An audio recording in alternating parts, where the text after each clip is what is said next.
You want to hear how some pro-life members of Congress are standing up and speaking out. They want to stop your tax dollars from paying for abortions. This is the CitizenLink Report. I'm Stuart Shepard, along with Carrie Gordon Earll, our senior bioethics analyst, and Ashley Horne, our federal policy analyst. Hi, Carrie and Ashley.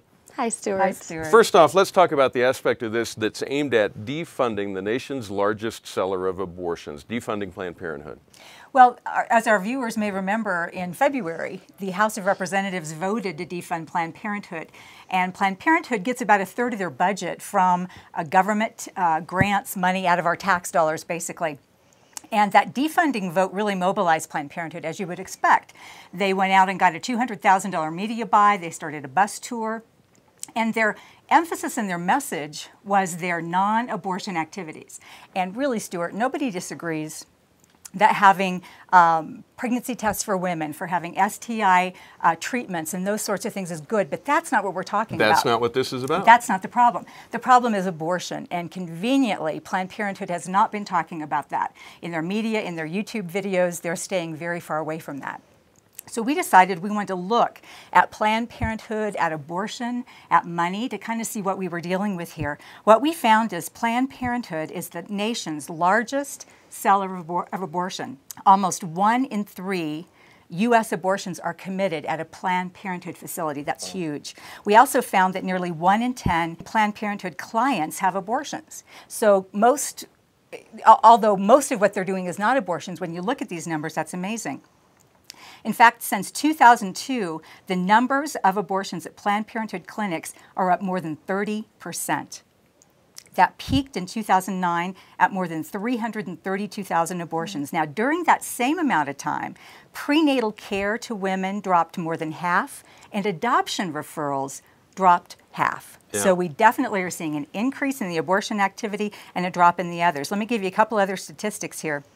In 2002, a woman going to a Planned Parenthood clinic was almost 13 times more likely to have an abortion than prenatal care or adoption, which would be the two other options. You mean as far as advice that she's given? As far as the outcome, we really don't know what's being said when she goes in, but in 2002, a woman would be nearly 13 times more likely to abort her pregnancy than to get prenatal care or to get an adoption referral. By 2009, she was nearly 42 times more likely to have an abortion than to get prenatal care from Planned Parenthood or an adoption referral. Which tells you that they're not recommending adoption, they're not recommending life, they're strictly focused on the idea of abortion.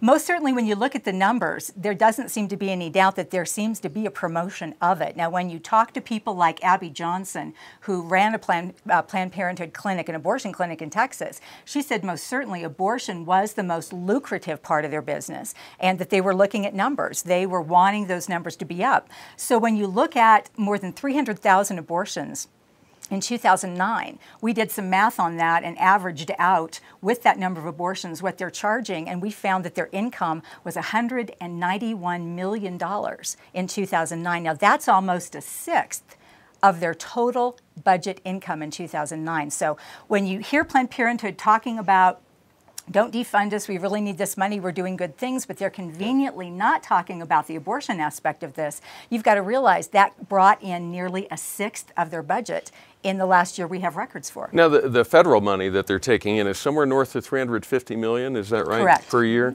And they like to say that that does not go to abortions, it goes to all these services which they provide, which are beneficial to a community as far as screenings and that sort of thing. How do we bring those two into line? As a pro-lifer, how do you deal with that talking point when it comes from the other side? Well, actually, almost a third of their budget in 2009 came from government contracts and grants. Now, that can be through a number of different things. It's not all federal money, and it's not all money that's very trackable. So when you talk about that, most certainly that's something that people should be concerned about, because even though under the current law, which Ashley's talked about on this program many times, which is the Hyde Amendment, they can't use money directly for abortion. It certainly can go to overhead, to facilities, to other programs, and that's a concern for us because this is an organization that is taking our money and committing abortions and killing preborn babies with it. When you look at the bottom line of this, nearly half of their income came from our wallets, for our tax dollars, and from killing babies through abortion. So that really is, it's unprincipled, it's ungodly, it's evil, and they really shouldn't be getting our money. Now, last month we saw an unusual step in the House. They actually managed to pass a bill to defund Planned Parenthood, to take away all of the federal money that goes to that organization. It's going to have a tough road in the Senate, we understand that, but it's significant that we pulled the votes together, that there were enough pro-lifers in the House to do that.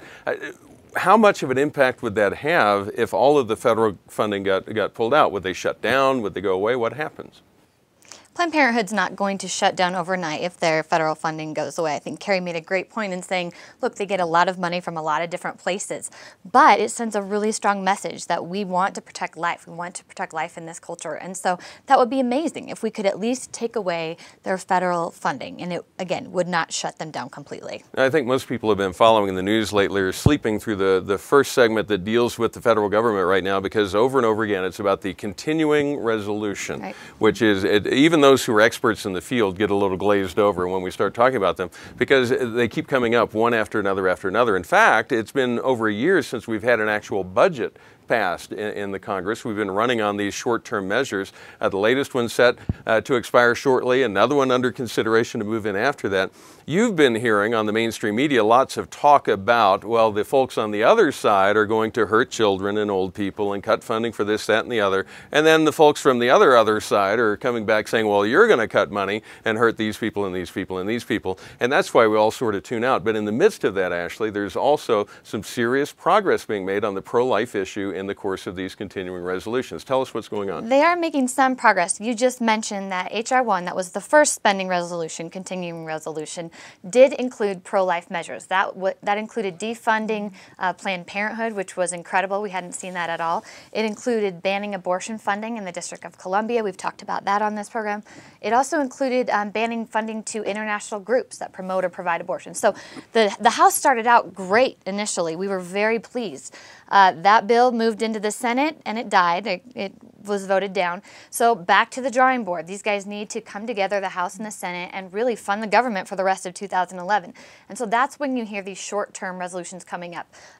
We're hoping for a long-term resolution, one that will go through the end of 2011 fiscal year, that would include those initial pro-life measures. Now that's been a little harder to get out of these guys. They're slowing down a little bit in their pro-life progress. Speaker Boehner is slowly trying to get his guys together, but we're not really seeing the pro-life measures that we want yet. So this is a perfect opportunity for our constituents to get out there and say, hey, you guys, you started off great. What happened? Please make sure that you include particularly defunding Planned Parenthood. Carrie just made a perfect case for why this group should not be receiving any federal funding at all. And so this is the time now to contact your lawmakers, both the House and the Senate, because both chambers have to agree on what kind of spending measures they're going to put in place, what kind of funding cuts are going to go in.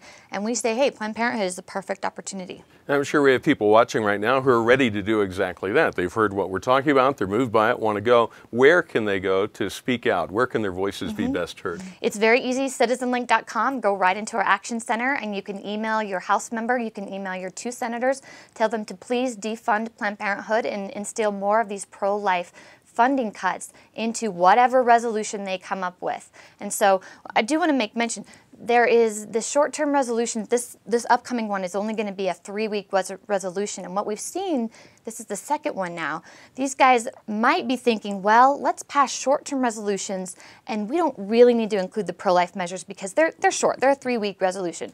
No, because what they could do is go through all the way through 2011 and continue with these short-term fixes that actually never get to the heart of the life issue. And we don't want them to do that. So we need to put pressure on them right now. Yeah, and if you've never contacted your lawmaker before, we offer a couple of ways to do that. One is you can just send a message. It's like an email that goes through the system that gets delivered. You don't have to go on at length. You just have to say, please support this or that measure. And also, even if you make a phone call, same thing holds true. You don't have to be completely in-depth knowledgeable about every aspect of the issue. All you have to say is, please defund Planned Parenthood. They'll know exactly what you're talking about. That's a really great point. I think a lot of people get very nervous when they want to call their lawmakers or email. Calling is a little bit more challenging, but really all these guys want, their receptionists, their people in their office will tally down your vote, yes or no, yay or nay on this bill. I want my senator to vote yes or no. That's all you have to do. So they don't need a long explanation like you said. Now, for your own sake, if you'd like to dig deeper on this, Carrie, we've set up a special web page for that. If you go to plannedparenthood.citizenlink.com,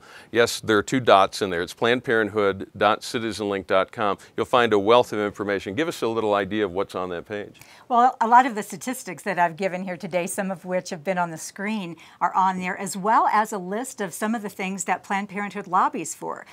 Even if they weren't doing abortions, can we make a case they should be defunded based on pro-sexual messages to teens, based on their pro-abortion lobbying? Remember all that we talked about abortion being in the health care? Well, that came from Planned Parenthood. They're the ones that lobbied to have abortion in health care. International laws that they lobby against to try and weaken the pro-life laws in different places. The zeroing out of Title V, which was an abstinence-centered funding for sex education.